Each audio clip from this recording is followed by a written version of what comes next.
Maulang umaga guys, come with us. We're going to Quezon City.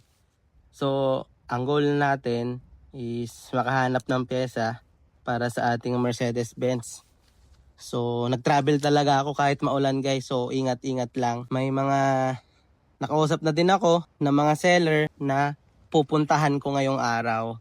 Kaya samahan nyo ako guys. Usually, makakahanap tayo ng pyesa ng Mercedes sa mga parts out na auto, same model, sa mga surplusan, sa marketplace, yung mga nakapost.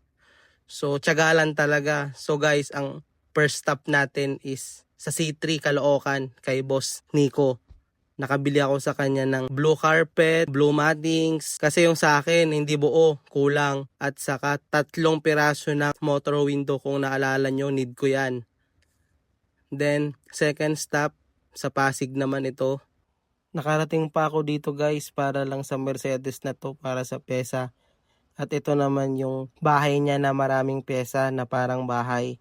So, ayan, kung naghanap kayo ng mga pyesa, ang dami dito, ang mura pa. So guys, if you like my video, please subscribe. So ayun guys, gusto ko lang naman i-share yung aking experience sa Benz na ito.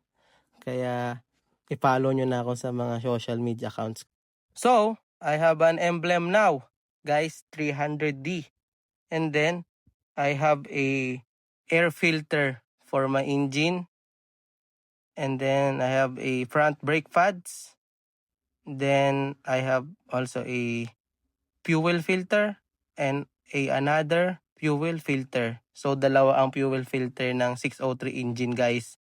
So, guys, ayun lang. Sana sa next video panoorin nyo pa ako sa part 3. So, abang lang guys. Bye-bye. Thank you. Alright.